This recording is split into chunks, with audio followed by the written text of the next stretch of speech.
মেহফিলে আমি একটা কথা বলে থাকি, মায়া এই দুনিয়াটা হলো মায়া, বাবার মায়া, মায়ের মায়া, কত ভালোবাসা রে ভাই। মায়ের কাছে গেলে ভালোবাসা পাই, বাবার কাছে গেলে ভালোবাসা পাই। আর যার মাথার কাজ নাই তার বাবা নাই, বাবা কি জিনিস জানেন? যখন ছোটবেলাতে আমি মাদ্রাসার জীবন পড়তাম, আমার মা আমাকে ডেকে বলল, বেটা তোমার আব্বা যান মাঠে ময়দানে কাজ করে রে বেটা, তোমার আব্বা জানকে তুমি খাবার দিয়ে এসো। মায়ের কাছে গিয়ে বললাম, মা জাননি, ও জাননি, আমার আব্বা জানের খাবারটা দাও। এবার বাবা আব্বা জানের কাছে আমি খাবারটা নিয়ে গেলাম, দেখলাম এত রোদের মাঝে আমার আব্বা জান এত কাজ করি, চেহারাটা পরে আপনার কেন বিশৃঙ্খল হয়ে গেছে? কেন? শুধুমাত্র সন্তানের মুখের দিকে তাকিয়ে আব্বাকে বলি, আব্বা জান আপনি খাবারটা খেয়ে নেন। আব্বা আমার ডান দিয়ে বলে, বাজান তুমি খেয়েছো, আজ আব্বার পেটে যদি খিদা থাকি তবু আব্বা জান সন্তানের মুখে খাবার তুলে দেয়। কথা ঠিক না বলছি? আব্বা জান আমার কাছে আসলো, আব্বারে খাবারটা দিয়ে বলি, আব্বু, আব্বুর হাতটা দেখি চারটা আব্বু জানের হাতে খোসা নিয়ে নিয়েছে। এ যুবক মায়েরা রে আমার, বাবার মায়া কত ভালোবাসা দেখুন না রে বাবা আমার। আমার আব্বা জান যখন বাড়ির মধ্যে আসলো, আব্বাকে বলি, আব্বা জান আমার একটা জামা পছন্দ হয়েছে, জুতা পছন্দ হয়েছে। আব্বা বলে, রে বেটা কালকে যে মাঠে আমি কাজ করে আসলাম রে বেটা, তুমি এখান থেকে আমার মজুরির পয়সাটা নিয়ে আসো, আসার পরে তোমার জুতা পাঞ্জাবি কিনে নাও। একটু জোরে বলুন না সুবহানাল্লাহ।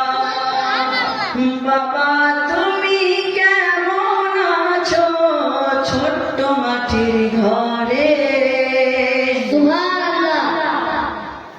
তোমার কথা হৃদয় মাঝে পড়ছে বারে বারে। বাবা গো বাবা, বাবা গো বাবা, বাবা তুমি কেমন আছো ছোট্ট মাটির ঘরে?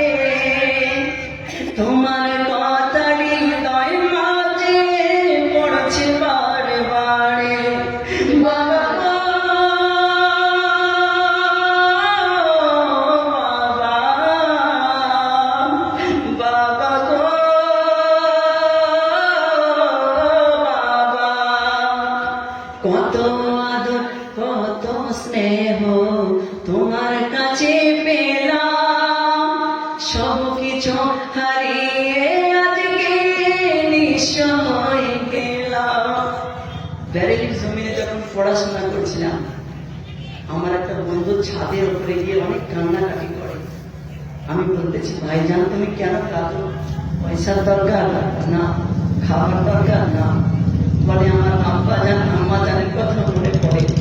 আরে আব্বা জান আম্মা জান কি জিনিস? যার মা জান নাই সেই জানে ব্যথা কতটা। আজকে সেহরির সময় দেখুন, সামনে রমজান মাস আসতেছে, আমি মাকে ভালোবাসি বলে ব্যাটারি থেকে দৌড়াতে দৌড়াতে চলে এসেছি। জানি না মা আমার রান্না করে ডাক দিয়ে বলবে, বেটা তোমার জন্য সেহরি রান্না করেছি, খেয়ে নাও বেটা।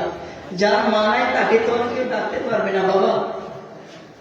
আরে মায়ের ভালোবাসা তো এমনই হয়। কত আদর কত স্নেহ তোমার কাছে পেলাম, সব কিছু হারিয়ে আজকে নিঃস্ব হয়ে গেলাম। ভালোবাসি তোমায় বাবা, বুকটা যে যাইছি রে। ভালোবাসি তোমায় বাবা, বুকটা যে যাইছি রে। তোমার কথা হৃদয় মাঝে পড়ছে বারে বারে বাবা গো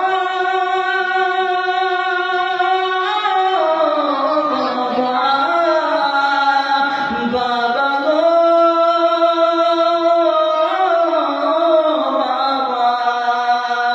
বাবা তুমি কেমন আছো ছোট্ট মাটির ঘরে তোমার কথা হৃদয় মাঝে পড়ছি বারে বারে বাবার ভালোবাসায় আলাদা হয় আর জনম দুঃখী মা মায়ের ভালোবাসার তো কোনো তুলনা হয় না এ মা জননী আমার যুবক মনোযোগটা দিবেন ভাই মা কেমন জিনিস জানো রে বাবা জননী মা জানকে একজন প্রশ্ন করতেছে গো মা তুমি কেন একবার চোখের পানি ছেড়ে কান্না করতেছো আর একবার কেন মুচকি মুচকি হাসো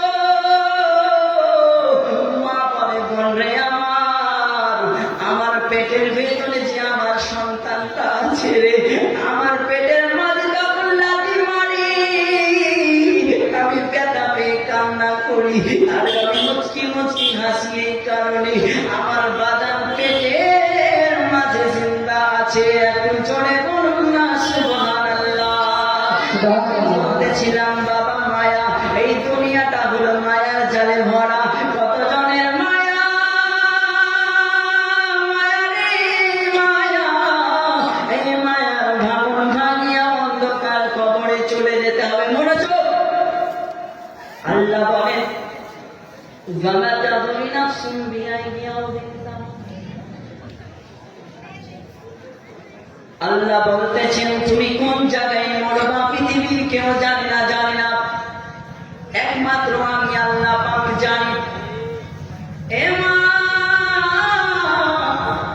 আজকে যদি মরণ হয় তোমার কালকে 2 দিন হয়ে যাবে বুঝলাম আমি কত সুন্দর করে নারা লাগিয়ে বলবে স্বামী চিস্তি ওয়াজ করছে ওয়াজ করবে এখন যদি আমার স্টেজে মরণ হয়ে যায় আমার নাম আর কেউ নাম ধরে রাখবে না সবাই বলবে লাশটার নাম আমারে কেউ বলবে না রে স্বামী সবাই বলবে লাশটার নাম বাজার রে আমার আজকে তোমার বললে কালকে 2 দিন হয়ে যাবে তোমার নামটা কেউ ডাকবে না মরণের পরে বলবে চল মরাটারে দিকে আসি বাহাদুর দেখা যাবে না অন্ধকার কবরে গেলে কিন্তু নাফসি ছাড়া কোনো উপায় হবে না একটু জোরে বলুন না সুবহানাল্লাহ সুবহানাল্লাহ যাই হোক ব্রাদার মিল্লাত ইসলামের টাইম তো সবসময় আপনাদের কাছ থেকে বিদায় নিচ্ছি বলা ভাষার মধ্যে হয়ে থাকে ভুল ত্রুটি মাফ করবেন বাকি তামান আলহামদুলিল্লাহ রাব্বিল আস্তাগফিরুল্লাহ রাব্বিল জান্নাতি আল্লাহুম্মা সাল্লি سيدنا مولانا محمد وعلى آل سيدنا مولانا محمد সাল্লাল্লাহু আলাইহি ওয়াসাল্লাম। আজিজান মুহতারাম, একটু পূর্বে আপনাদের সামনে বয়ান করতেছিলেন মওলানা শামীম রেজা চিশতি। আলহামদুলিল্লাহ।